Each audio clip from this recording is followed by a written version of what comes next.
Praise the lord. प्रभु यीशु मसीह के मीठे नाम में आप सबको जय मसीह की। मेरे अजीज़ों, आज मैं इस वीडियो के माध्यम से आपसे कुछ बातें शेयर करना चाहता हूँ। वह हर जन जो प्रभु यीशु मसीह के द्वारा बचाया गया है, उद्धार पाया हुआ है, जो एक सच्चा मसीही है, वह हमेशा यही अपने मन में एक चाहत रखता है कि वह दूसरों को परमेश्वर के प्रेम के बारे में बता सके, वह अपनी गवाही को दूसरों तक शेयर कर सके, वह प्रभु यीशु मसीह के सुसमाचार को अन्य लोगों तक पहुंचा सके। और वह हमेशा कोई ना कोई अवसर ढूंढ ही लेता है कि वह परमेश्वर की गवाही दे सके। लेकिन परमेश्वर के कुछ प्रियजन ऐसे भी हैं मेरे अजीजों, जो अवसर को जाने देते हैं। कई बार परमेश्वर उन्हें अवसर देते हैं कि वे अपनी गवाही को शेयर करें, वे अपने गवाही को दूसरों तक बांट सकें। लेकिन वह कई बार वह समय इग्नोर कर देते हैं, वह बात को इग्नोर कर देते हैं।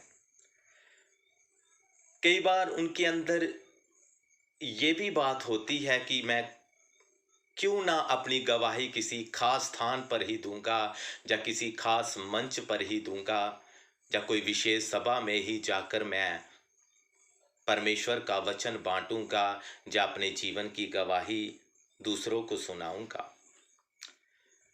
मैं आपको एक छोटी सी घटना बताना चाहता हूं, जो कि एक सच्ची घटना है। चीन में प्रभु के एक भय योग्य दास आज से काफी साल पहले सेवकाई करते थे, जिन्होंने अपनी सच्ची गवाही को अब तक बरकरार रखा। अपने जीते जी उन्होंने एक अच्छी गवाही दी, सत्य का प्रचार किया और परमेश्वर के सुसमाचार को बहुत सारे लोगों तक फैलाया, परमेश्वर के वचन को फैलाया। वह एक दिन ट्रेन में सफर कर रहे थे। उनकी बगल में कुछ अन्य लोग बैठे हुए थे। एक ग्रुप था कुछ व्यक्तियों का। किसी को ये मालूम नहीं था कि हमारे पास एक प्रचारक बैठा हुआ है, हमारे पास एक सुसमाचारक है। किसी को इसके बारे में पता नहीं था और वह सभी अपने सफर का आनंद उठा रहे थे। जो ग्रुप परमेश्वर के सेवक के पास बैठा हुआ था, उन्होंने उन ताश खेलना शुरू कर दिया। वह ताश खेलना चाहते थे और जब वह ताश खेलना शुरू कर रहे थे तो उन्हें एक व्यक्ति की ज़रूरत थी ताकि गेम को आगे बढ़ाया जा सके। और उन्होंने प्रभु के दास से रिक्वेस्ट की कि श्रीमान, क्या आप हमारे साथ इस गेम में शामिल हो सकते हैं, क्योंकि हमें एक व्यक्ति की ज़रूरत है, एक व्यक्ति हम में कम है और आप हमारा सहयोग दें और हमारे साथ इस गेम को खेलें, ताकि हमारा सफ़र भी बीत जाएगा और हम इस गेम को खेलेंगे। लेकिन प्रभु के दास ने बड़े प्रेम के साथ उन भाइयों के बीच ऐसा वचन बोला कि वह सारे हैरान हो गए। प्रभु के दास ने कहा,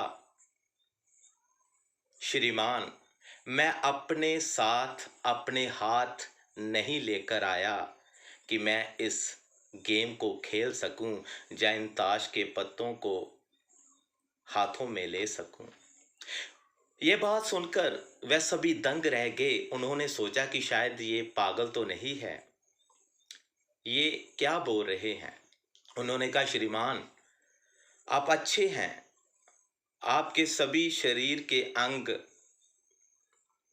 बिल्कुल परफेक्ट हैं, आपके दोनों हाथ भी बिल्कुल सही है और परफेक्ट हैं। ये किसके हैं? ये आपके हैं। और आप क्यों कह रहे हैं कि मैं अपने हाथ अपने साथ नहीं लेकर आया? प्रभु के दास ने कहा उन सभी भाइयों के बीच में कि हे भाइयों, ये हाथ किसी की अमानत है, ये हाथ अब मेरे नहीं है। ये प्रश्न सुनकर वह सभी लोग उस प्रभु के दास की ओर देखने लगे और वह यही पूछना चाहते थे कि ये क्यों कह रहे हैं कि ये हाथ मेरे नहीं है। और उन्होंने पूछा फिर ये किसके हैं। उन्होंने कहा ये मेरे उद्धारकर्ता प्रभु यीशु मसीह के हाथ हैं और ये हाथ अब किसी भी ऐसी चीज को नहीं छू सकते जो कि परमेश्वर के वचन के खिलाफ है। हालेलुया। ये सारी बातें सुनकर प्रभु के दास ने उन सभी व्यक्तियों को जो ट्रेन में बैठे हुए थे प्रभु यीशु मसीह के सुसमाचार को बांटा और उन्होंने अपनी गवाही को दिया कि मेरा पुराना मनुष्य तत्व जो पाप का है वह क्रूस पर चढ़ाया गया है। मसीह के साथ मैं क्रूस पर चढ़ाया गया हूं और मैं अब जीवित नहीं रहा पर मसीह मुझ में जीवित है। हालेलुया। और प्रभु के दास ने अपनी गवाही को उन सभी व्यक्तियों के बीच में बांट दिया कि कैसे परमेश्वर ने उनकी जिंदगी को बदल दिया, कैसे परमेश्वर ने उनके पाप क्षमा कर दिए प्रभु यीशु मसीह में और कैसे उन्होंने एक नया जन्म पाया।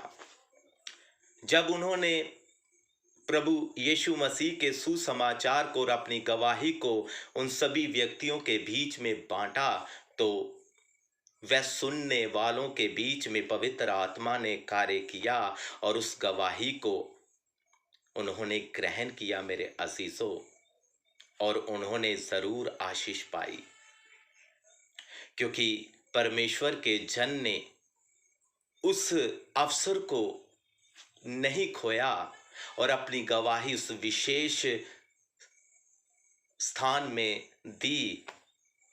उस ट्रेन में सफर कर रहे सभी व्यक्तियों के बीच में उन्होंने अवसर ढूंढा और उस अवसर को बहुमूल्य समझकर उन्होंने अपनी गवाही को शेयर कर दिया।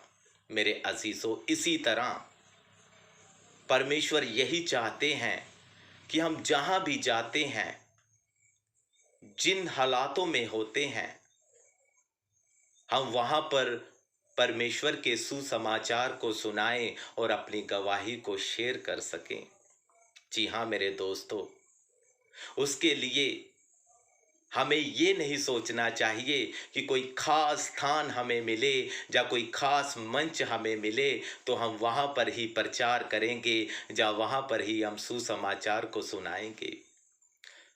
परमेश्वर हमें किसी भी गली में या किसी भी दुकान में या किसी भी सफ़र में किसी भी समय अपनी गवाही के लिए इस्तेमाल करते हैं मेरे अजीजों। इसलिए हमें अवसर को बहुमूल्य समझना चाहिए और पवित्र आत्मा के द्वारा पाक रूह के माध्यम से चलना चाहिए और अपनी गवाही को और प्रभु यीशु मसीह के सुसमाचार को बांटना चाहिए। So God bless you, take care, जय मसीह की।